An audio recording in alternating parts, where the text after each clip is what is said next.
Started. We are good to start. Good afternoon, all. It's 3 p.m. on December 9, 2025, and using the gavel a moment ago, I have now called to order this special meeting of the Oregon Government Ethics Commission. For the record, my name is Dave Fiscum, and I currently serve as chair of the commission. Ethics Director Susan Myers is in the Salem office, as are staff from the investigative, training, and administrative sections of the agency. Our counsel from the Department of Justice, Sean Brady, also was in the Salem office. As for commissioners, Vice Chair Shanoa Payne is online. Commissioner Jonathan Thompson is in the Salem office. Commissioner Richard Burke is online. Commissioner Alicia McCauley is online. Commissioner Peter Jancy is online. Commissioner Ann Metler is unable to attend. Commissioner Ivan Resendez Gutierrez is online. And Commissioner Sherry Helt, as far as we know, is unable to attend. This attendance means we have a quorum, so we'll proceed. There is only one item on the public. You okay? 1 second. It was not allowing me to give people permission to have their cameras and mics on. It is now letting me, so I'm turning all the commissioners' stuff on. Okay. Yeah, it would be helpful, commissioners, if you could just turn your camera on at least for a moment for us to verify attendance, and then you can turn it off again if you're more comfortable. There's Commissioner McCauley. Thank you very much. Commissioner and others can turn their cameras on briefly, and then we'll proceed. I apologize, everyone. It's just taking me a second to do this. No problem, Mr. Brubaker.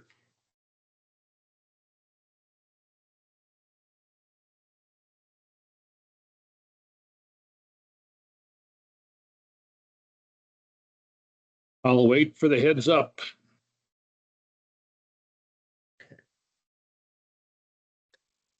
Chair, from what I can see, it's every person. There's a lot of people who don't have their don't have the ability to turn their video on and audio on.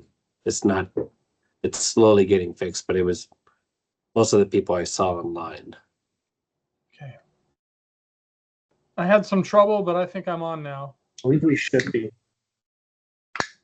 You are Commissioner Burke, Commissioner Resendez Gutierrez, we see you. Commissioner Jancy, we see you. Commissioner Payne, we see you. We saw Commissioner McCauley earlier, so I think we're colleagues good to go as soon as we get the heads up from our technology guru, Mr. Brubaker. Thanks. I think we're good. Okay, colleagues, thank you for attending today on fairly. Commissioner Health is here as well. I see here. Welcome, Commissioner.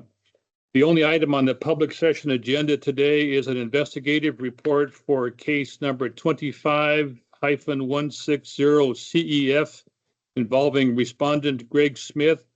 His attorney is Amanda Gamblin. My belief at the moment is that neither are intending to join us today. If that changes, we'll acknowledge their presence and allow them to speak at the proper time. The first step today is to hear the investigative report. After questions is normal. After that report, we'll be able to ask questions of our investigator, and then we'll proceed forward based on whoever is in the room. That said, Investigator Fenstermaker, you have the floor. Please proceed.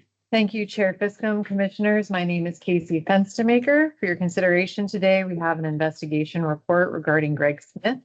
This investigation report is regarding his actions while serving as the Executive Director of the Columbia Development Authority, commonly referred to as the CDA. In June of 2025, the Commission voted to move this case to the investigation phase. We've now come to the 180-day deadline for the Commission to make a determination or extend the investigative period. The focus of the investigation is whether Greg Smith, as Executive Director of the CDA, violated two provisions of Oregon government ethics law: the conflict of interest provision in ORS 244.120 sub 1 sub c, which requires appointed public officials to provide their supervising authority with a written conflict of interest statement, and the prohibited use of office provision in ORS 244.040 sub 1, which prohibits a public official from obtaining a financial benefit or the avoidance of a financial detriment that is only available to them because of the office they hold. The complainant in this case alleged that Greg Smith used his position to obtain a substantial raise for himself through the submission of a federal grant that included a salary increase for himself and language that indicated the raise was already approved by the CDA board. With respect to the alleged conflict of interest violations, Greg Smith, through his attorney at the June meeting, indicated that he did not comply with the written disclosure requirements. So we're recommending preliminary findings regarding that violation. The allegation that I believe requires more time to investigate is really about the alleged prohibited use of office. Here is a rundown of key facts we have so far. Greg Smith was working to negotiate a raise for himself and his employees in his capacity as executive director in November and December of 2023 with the CDA board. He was told by the board to conduct research on salary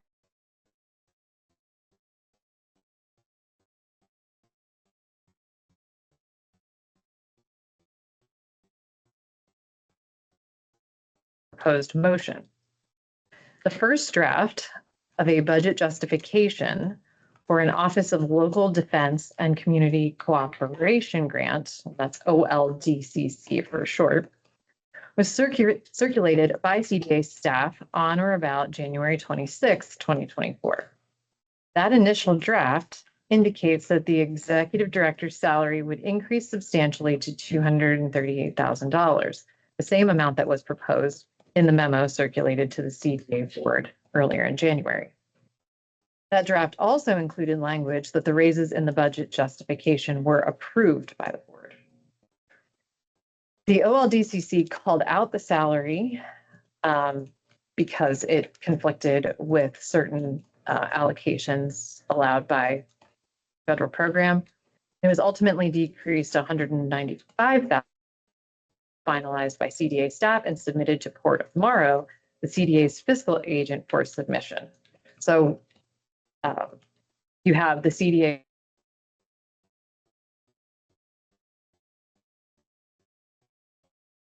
We lost him. Is anybody else having trouble hearing? We Yeah. lost them altogether. Yes, Yeah, we lost them. it's cutting in and out. Yeah, I missed the first part of the investigation. Did everyone miss that?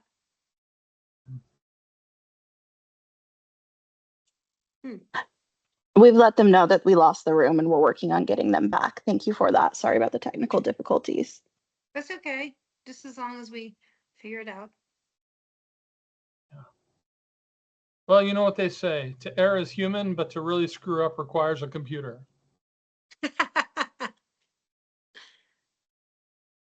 As soon as you start relying on them, you realize why you were leery of it. Mm-hmm.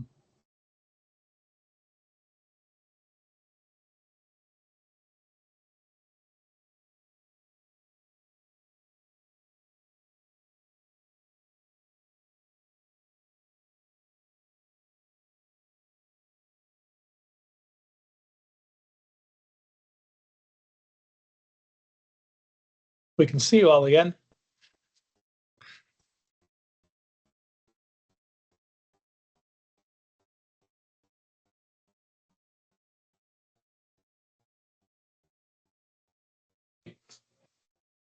You're on mute, but I think we're on mute. yeah, Well, yeah, it says we're not, but it keeps popping up that poor network quality. right. We can hear So I you. think We it- can hear you now, just so you're aware. Oh, Okay. okay. Okay. All right. Is everybody here as best I was gonna say, if someone can't hear us say something, but that makes no sense, so. Maybe you're doing Well, another roll you were call, cutting but- out. I don't think we all heard the full report. I missed the Yeah. beginning We're- part.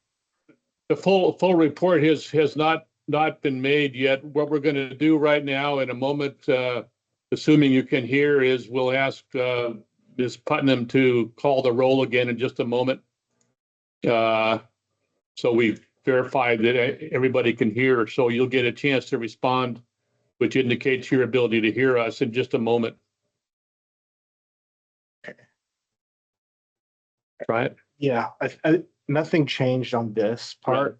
It was just our our video went out, our video and audio. So everyone should still be there, but definitely do another one of those. And then if it goes out again, I may have to put this in front of you while you talk and use this microphone. But we'll see. Molly, would you call the roll, please? Thank you. Commissioner Halt, Here, Commissioner Halt, can you hear? Yeah, You're on mute, Commissioner Halt. I can hear you. I can hear you. No, she's saying it. It's just not coming through our TV. Thank you. Commissioner McCully. Here. Yep, she's gave a thumbs up. Okay, Commissioner Burke, Here. Thank you. Commissioner Thompson. Here. Oh, yeah, sorry, Commissioner Payne. Commissioner who? Payne. Janella Payne. Here, Commissioner Payne, can you hear? Yep. Thank you. Commissioner Resendez Gutierrez. Here, Thank you. Commissioner Jancy. Here. He gave a thumbs up. And of Thank course, you. Chair Griscom. Thank you. I'm here. Okay, we're going to try to proceed. Thank you for your patience, colleagues, as our system is experiencing some difficulties. I think we will now try to proceed with the continuing report from our investigator. And if you can't hear, give us some kind of a high sign orally or with hand up. Investigator Fenstermaker, if you're ready, please proceed. Sure, Chair Fiscom, thank you. I'm Casey Fenstermaker for the record again. Is there a particular place you'd like me to start or just where I believe we left off regarding like the first draft of the budget? Why don't you do the latter, and if there's some problem, we'll allow for questions to raise that issue if somebody missed something and wants to repeat. Commissioner Investigator Sullivan's hand is up. I'm not sure. It's a phone number and it's one that I don't have in the sheet. Okay. Who is that? Need to put their hand down. Mr. Brubaker, what phone is that? The number 9474, you put your hand up. Was there something you need to say? Could you name yourself for the record?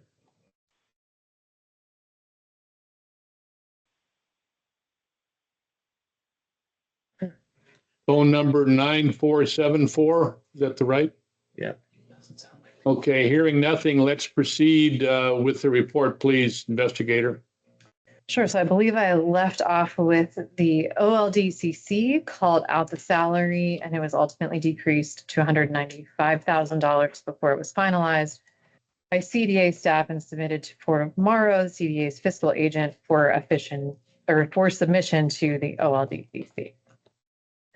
The first time the CDA board actually saw the grant application based on our investigation so far, including the pay raises contained therein, with the meeting packet for their June 2024 board meeting.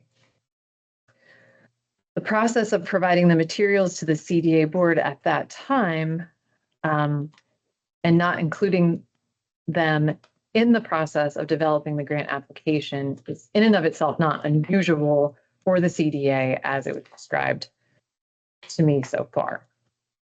Cost of living pay increases being included in the grant application without the CDA board's prior approval was apparently also common practice.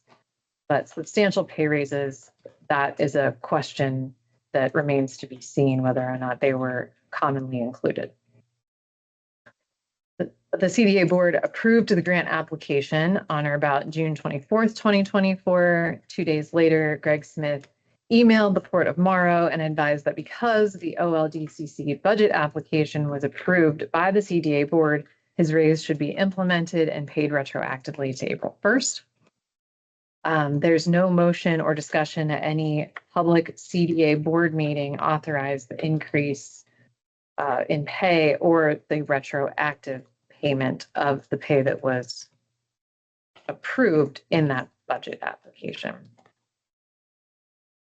The question that we're trying to get to the bottom of is, in light of those facts, is Greg Smith's involvement in what his involvement in the grant application process in 2024 actually was. One of the challenges is that in a public meeting, Greg Smith owned the mistake, but subsequently indicated that he is a leader of the organization. He did so as leader of the organization and to prevent reputational or emotional harm to his staff. He has indicated that he did not participate in the drafting of the 2024 grant application. However, accounts from CDA employees indicate that he was involved in various ways in the development of that grant. So unresolved questions there. A commission staff has requested various documents and conducted various interviews, which have generated honestly more questions than answers at this point. The commission has the authority to grant commission staff up to an additional 30 days for fact finding. And our recommendation is to order the investigation to be continued for a period not to exceed 30 days for the purpose of that fact finding. Alternatively, if the commission does not agree that more fact finding is necessary, the commission could make a motion. We would recommend that the commission make a motion finding a preliminary violation by Greg Smith for ORS 244.120 sub 1 sub C, and order it to be moved to a contested case proceeding. Thank you, investigator. Colleagues, a couple of quick comments. First of all, apologies again for technology issues, which may still be confronting some of you. That's just the way life is in this big city of Salem right now.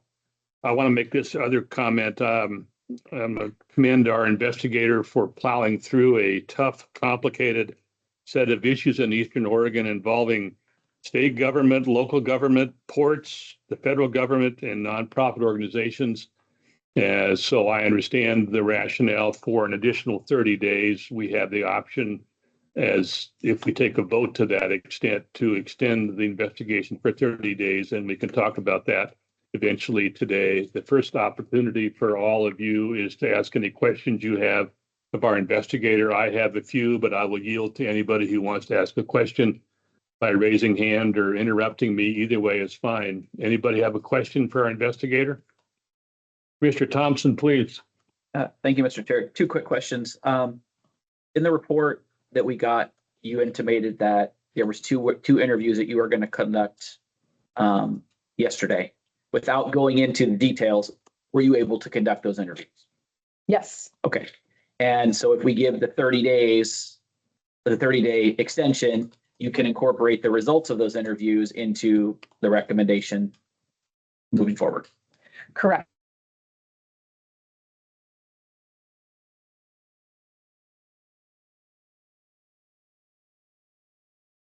I think we've lost the room. Nope, room just froze. We're getting a phone that we're gonna call in, so the audio at least will be clear. Right, as of right now, they're telling me that the audio is delayed from the video, but they can hear everything fine. Okay. But whatever poor quality of network we have is causing problems. So should we pause? Yes, please. Thank you. Let's remember where we were when we paused.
All right, try again. Can you all hear us okay? Colleagues, again, thank you for your patience. We're testing now to see if I have thumbs up right now that I can be heard, we can be heard. Is that fair? Thumbs in the air to those who are on the screen. Thank you, Commissioner Payne. Mr. Resendez, Gutierrez, can you hear us? His thumb is up. Commissioner Burke, your thumb is up. Commissioner Jancy, Commissioner Helt. Thank you. Okay, where we left off, Commissioner McCauley, thank you very much, colleagues, for both your patience as well as for responding. Where we left off was Commissioner Thompson asked a question about whether our investigator was able to conduct the 2 interviews she mentioned in your report that were held yesterday. The answer was yes, she completed those interviews, and the summary would be that the results of those interviews, if we vote to extend for 30 days, the results of those interviews could be incorporated into a final report for us within that 30-day extension if we were to grant it. That's the summary of the issue. I think I stated accurately. So the question now is other questions. Vice Chair Payne, please, your turn. Just looking at the calendar, our next meeting is not within 30 days. So if we grant that extension, we'd have to hold another special meeting, correct? Commissioner Payne, I have discussed that as I arrived here earlier with our executive director, and she has her hand up so she can answer your question, which was a very good one. Thank you for your calendar check. So, yes, the 30 days would end the day before our January meeting. And the options for the commission would be either to hold another special meeting sometime before that point, or the commission could, at next Friday's meeting, vote to move the date of the January meeting. It would require moving it up by 1 day, and then we would be able to include this in the regular meeting on January 8th instead of January 9th. Albeit, I would add, if we were to take that action Friday, that would mean it'd be a Thursday meeting, which complies with the 30-day deadline. So thank you, Commissioner, for your question. Please. Yeah, is there a way that we can vote on this at Friday's meeting if we have the information on Friday? If we have the additional information, I'm just trying to avoid. Attorney's not happy. Vote on whether to proceed. Yeah. Well, so your question is, could Casey provide an amended report that incorporates the additional information gathered in yesterday's interviews before Friday's meeting in order for you to vote on that? I think it would be difficult. The other thing I would add just quickly, and then I'll turn to Commissioner Helt or Commissioner Payne follow-ups, but it's possible that, and our investigator can confirm this, it's possible that she would need to do some other information than just and only those 2 interview reports in preparing a final report for us. It may take longer than the 2 or 3 days between now and Friday. We have those 2 interviews. There may be other steps she would need to take based on her report to us, and she clarifies some of those steps. That's just my off-the-cuff answer to your question, which is, pardon me for this next comment, easy for me because I'll be gone. So. Commissioner Payne, please follow up. Yeah, I as a solo practitioner, yeah. I find added meetings to be somewhat difficult.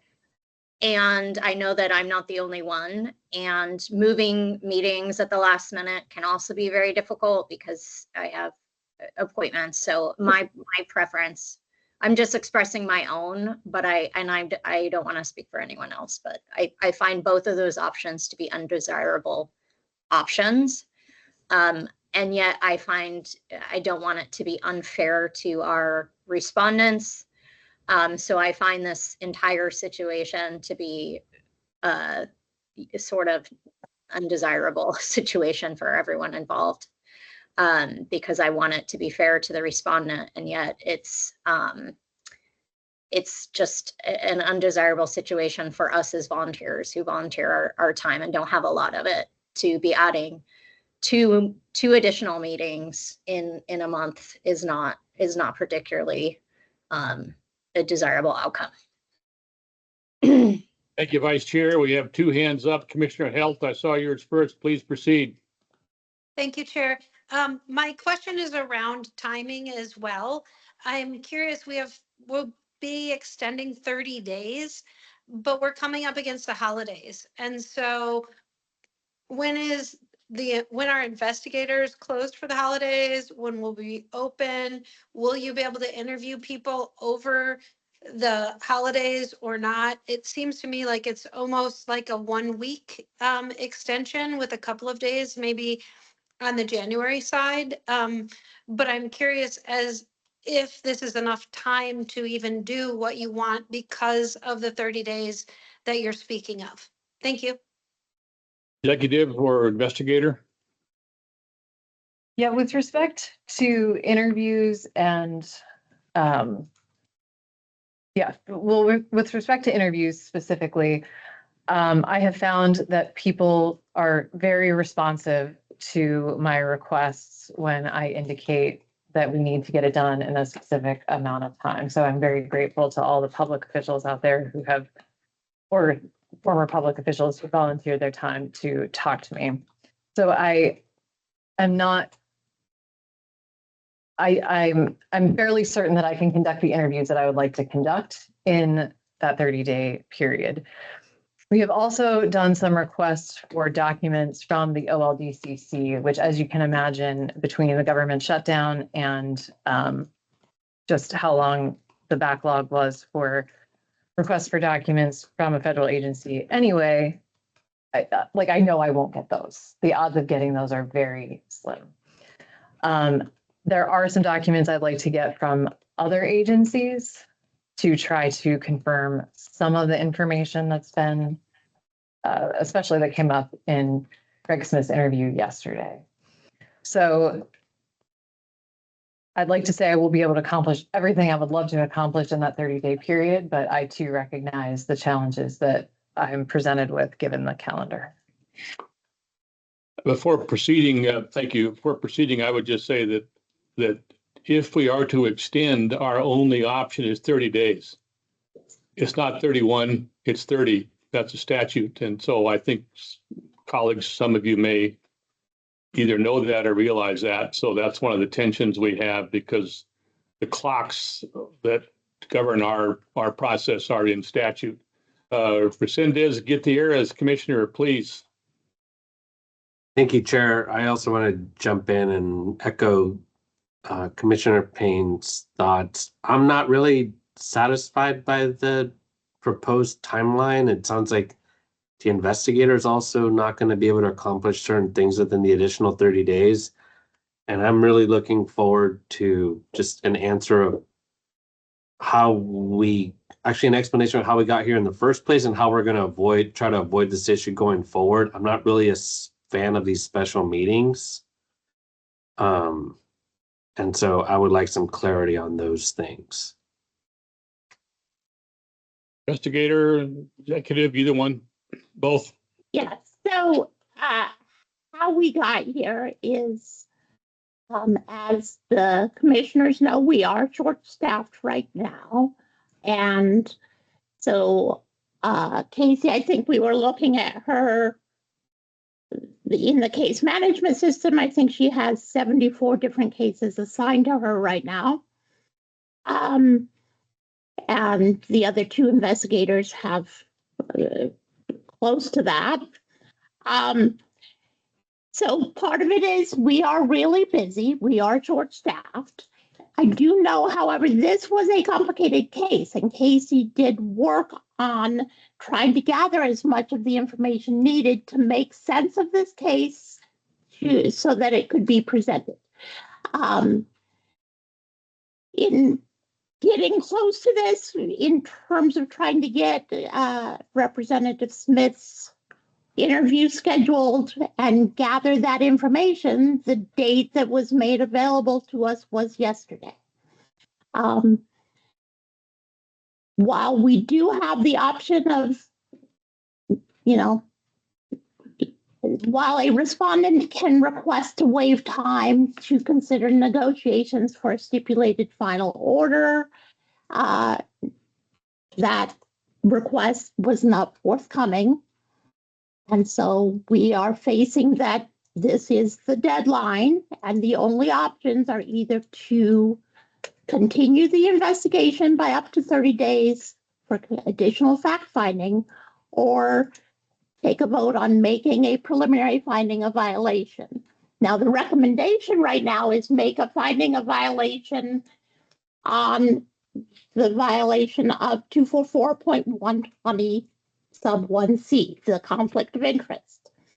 Both Casey and I do feel there is information to suggest that there may be an additional violation of the use of office statute, but I think meeting the preponderance of evidence standard for the use of office violation would require us to develop some of the additional facts that would be forthcoming from the interviews conducted yesterday and any follow-up interviews to confirm or clarify. That's a good set of comments from our executive, because I was going to ask two questions and I'll ask him anyway and try to provide a quick summary of her answers. One is, I was going to say, how close are we on the allegation of a conflict of interest violation? And the answer is, I think that we're there in terms of the work been done so far, which you've received today and yesterday in the report.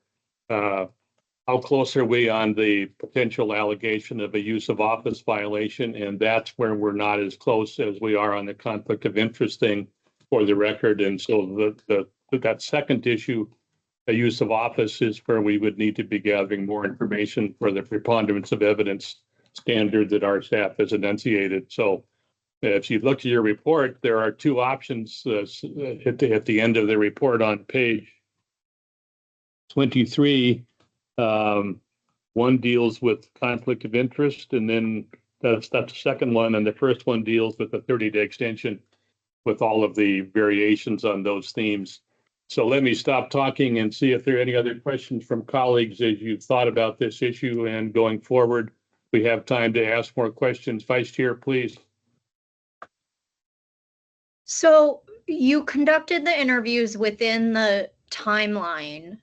Are you saying that you would not be able to use that information and proving, if we were to vote today that we thought, based on this report as it is, that there was sufficient information, sufficient evidence to move forward on the improper use of office, that you would be unable to use those interviews in proving in a contested case? I mean, if it goes forth to a contested case, it doesn't matter, because you would be able to put them on the stand anyway, right? I mean, it sort of doesn't. Executive Legal Counsel, please. You heard the question. Do you have an answer? Yes. So you're correct. If it went forward to a contested case, the contested case is a hearing process. We would be able to ask questions of witnesses and use any information that was presented in those interviews. That's correct. Or as of today, though, from the standpoint of the commission's review, we are not privy to the results of those two interviews, nor under law can we consider those results. Is that accurate?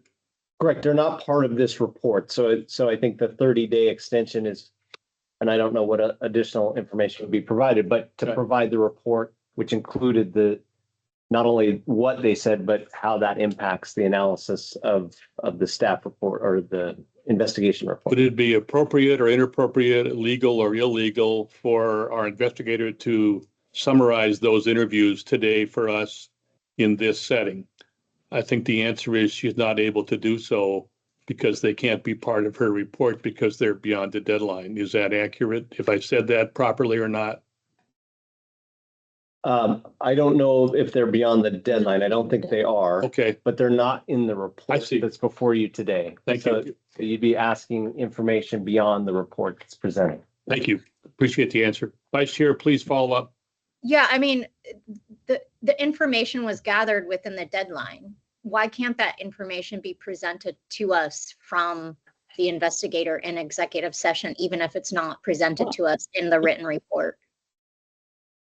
It wouldn't be an executive session. It would be in open session. It can be. I mean, there's nothing that prohibits it. It's just not part of the report that's before you currently. So in the process by statute, the investigative report is presented to you, and you're to make your decision based upon that investigative report. Currently, that investigative report does not include any statements any interviews that were made that were conducted today. So it's the report that's before you does not include those things. That is why they're requesting an additional period of time to then include that as basically an amended report that you can then consider the full report. Right now, the report before you can make a decision based upon that, but it would not include the interviews. And for the record, I think everybody knows, but we are in a public session now as opposed to executive session. Vice Chair, please proceed. Thank you. But as I understand it, and we get supplemental information beyond the deadline that we have discretion to consider all the time. And we sometimes consider that supplemental information from respondents. And so we would have discretion to consider the information, would we not? If the investigator gave us the information from the interviews that were conducted within the timeline, would we not have discretion to consider that information? It seems to me that if we had discretion to consider that information, that would be very helpful to consider that right now, rather than extend 30 days in order to have it written down and have a special meeting just to consider that in written form. Maybe I'm crazy, but it just seems like, let's hear the information. Legal counsel, please. I don't know what additional purpose. I'd let staff address what additional purposes the extension of time would allow. The statute provides that the report is presented to you, and that you're to consider what's presented in the report. If you're asking additional information to be presented, one, I don't know that the respondent has had an opportunity to see that information.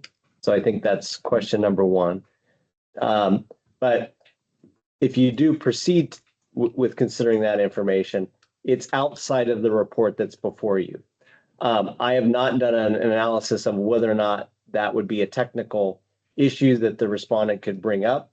I'd have to do more I'd have to do more research on, and I doubt there's any case law that talks about this because OGEC has a unique statute. But if you do consider it, I think there is some potential risk that the respondent brings that up as a technical violation of the statute. Now, whether or not you proceed and whether or not we litigate that issue, you definitely have discretion to proceed and consider that information with just knowing that there's that potential risk that is involved. Vice Chair, please proceed if you have any further follow-ups. Commissioner Helt had her hand up a moment ago, but we'll let the Vice Chair proceed. If you have any more questions, please proceed. Comments, follow-up, anything. I think that makes sense, that if respondent hasn't had a chance to respond except for possibly summarizing respondent's own interview, but that's fine. Thank you. Commissioner Helt, anything for you, Commissioner Helt? You had your hand up earlier. It's down now, but if you have a question, please ask it. Thank you, Chair. I don't see any way to proceed other than to give a 30-day extension. We have to get the report updated to be able to vote on it and get all the information. And hopefully we can see if it could be included in the next meeting, or possibly moving the other meeting to meet the will of everyone's schedule. But I don't know how, I personally couldn't vote on something where I don't have the investigation report completed. Thank you. Commissioner Burke, please. You can't. You're on Yeah, mute. I would like to ask Yes, I would like to ask the chair if it would be appropriate to make a motion regarding that at this time. Let's just hold off just for a second. We may have a couple other comments to make, and if you want to make, we'll hold off on a motion just for a few minutes. Sure, okay. Investigator, executive. Sure. If the preference is to get this squared away at a regular meeting, I will get this done with the information that I have for Friday. I cannot guarantee at what hour you would get it. It might be Thursday, Thursday evening, but we're conducting interviews for investigator positions the next 2 days. But, we have time in between those, and I can prioritize this if that is what the commission prefers. Let me ask one of the technical question. How far in advance of a Friday meeting does a new report have to be produced for the public? Is there a deadline? There is not a deadline for producing the report for the public. We would have to amend the agenda to add it on the agenda. That's fine. That's easy to do, That's relatively speaking. Thank you. We would need to obviously give notice to the respondent and his attorney. Sure. Thank you for that. Any other comments, colleagues, before we at 3:40, we have a little more time to try to end by 4 o'clock today, which was a goal initially. We were open for further comments or questions from commissioners. Anybody? Commissioner Burke has his hand up. Yeah, he's going to make a motion in a minute, maybe, but Commissioner Held, please. You're muted. You're maybe muted, Commissioner Held. Thank you. Sorry about that. Thank you, Chair.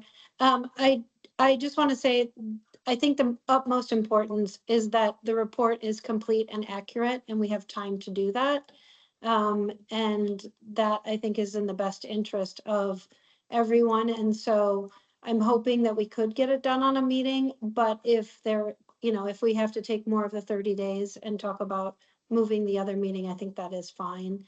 I just want to make sure that the staff feels that they have enough time and that we are giving our due diligence to this report, because I think it's very important. Thank you.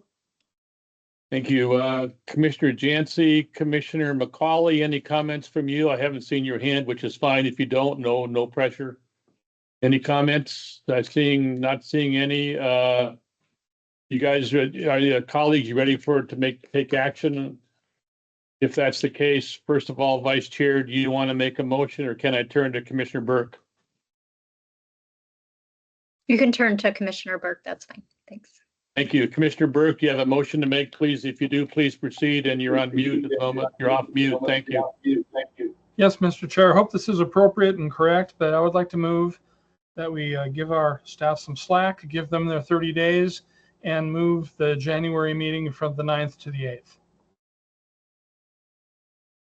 We don't need a motion on the moving of the meeting yet, because that's a decision for us at our meeting on Friday.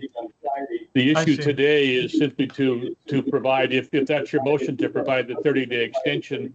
And then what will happen Friday is we'll decide on how to proceed with regard to the either special meeting or change the meeting date for the January meeting. Is that accurate, Executive? That's accurate. Thank you, Mr. Chair. Please make your motion again. Okay, I move that we provide another 30 days to our staff in order to do additional investigation to resolve other remaining questions. This is all regard to what's the number of the report? 25-160 ECF. 25-160 ECF. The motion you've just heard pertains to that item. I'm looking for comments on the motion. It's to provide 30 days. Vice Chair, please. My concern is if we have to move that meeting, I won't be available. I don't know if others will be available, and if that's a concern. I mean, I'm just stating that concern. That'll be my first meeting as chair, so I have concerns about moving the meeting. It's just a logistical, honest concern that I have about that giving that extension as if if we have to move the meeting, I won't be available to be there on the 8th. I have a Court of Appeals oral argument in person that morning, so that I have You can be two places at once, Vice Chair. No, I mean, and of course you guys can all proceed without me, but somebody else will have to step up as chair for my first chair meeting, and that's fine. It's just a logistical reality. And so I have concerns about this is what I'm saying. Like I want to give staff the 30 days. I want to give the respondent due process, but at the same time, I can't be there if we move the meeting. So I don't know what to do. But maybe that's an issue for another day. Thank you, Vice Chair. Executive. So right now, what the motion or consideration would be is to give us the up to 30 days permitted under the statute. That is the only thing that really, it's either do that or vote to make findings right now. The 30 days, truly, we do recognize the dilemmas created by the idea of either a special meeting or moving the meeting date. If you were to vote to give us up to the 30 days, we could potentially bring this to you at Friday's meeting and incorporate the interviews that were conducted. And if that's possible, that may be sufficient to resolve all of this. If not, then we would have to confront and make a determination as to how to address without hopefully having to move the regular meeting. I don't love special meetings. They cost us money, but that would be the other alternative but we may not need to even get there. Vice Chair, thank you for your comments. Any follow-up briefly? No follow-up. Commissioner Burke, you have your hand up. I see your hand as well as your unofficial hand. Please proceed. You're on mute. Thank you, Mr. Chair. With regard to the motion that I've made, I apologize if I'm inconveniencing anyone. My thought is that this is a relatively high-profile case. This is a complicated case. Our staff is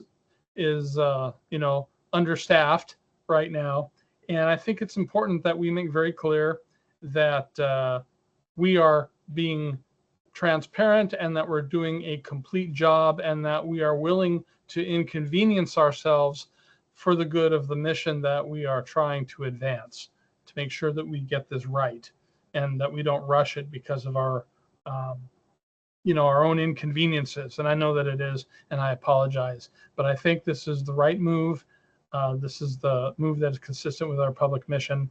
And so I hope that everyone will support it and do our best to adapt. I understand, having been the chair of this body before, I'm sympathetic to Commissioner Payne, but and maybe there are other options. Maybe there will be the special meeting, maybe the other things. But with regard to Commissioner Payne, while he will be missed, I'm sure that there are others among us who would be capable of leading the meeting. I understand and respect your sympathies, respect your issues, but I really think we need to do this right. Thank you, Commissioner. Commissioner Health, and then, pardon me, hold on, Commissioner Health, Investigator Fenstermaker, please. Yeah, I apologize. Greg Smith's attorney couldn't be here today, but she did send an email and just said, Greg does not oppose a 30-day extension should the commission grant it. He wants you to have the opportunity to get the information you need. So to the extent, I just wanted you to have that information in case that was relevant. Thank you. Investigator, Commissioner Health, please. Thank you. Thank you, Chair. I just want to say, well said, Commissioner Burke. I think that it is most important that we are supporting our mission and that we can adapt our time schedule as our staff needs. Thank you. Colleagues, any other questions, comments before we head toward a vote? I think I see no further hands or heads nodding either direction. So I will ask our administrator to call for the roll on this motion before us, which is to extend this matter for 30 days.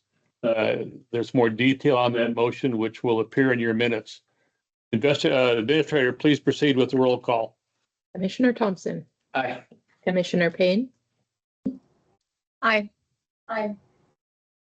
thank you. Commissioner Resendez Gutierrez, Aye. Commissioner Jancy, Aye. Commissioner Halt, Aye. Commissioner McCully, Aye. Commissioner Burke, Aye. Chair Fiscom. Aye. Motion passed 7-0, 8-0. Hey, colleagues, thank you for your patience with our process today. You now know what the final action is. I'm looking forward to the prospect of seeing most, if not all of you on Friday for me, a really important meeting, my last. So I'll be leaving. That's my swan song day. So seriously, I'll look forward to that in many respects. But any other things for the good of the order, Executive? No. Okay, hearing and seeing no more hands at the moment, we will stand adjourned from this special meeting. Thank you, for colleagues. Have a nice weekend. Thank you all. With this meeting, he just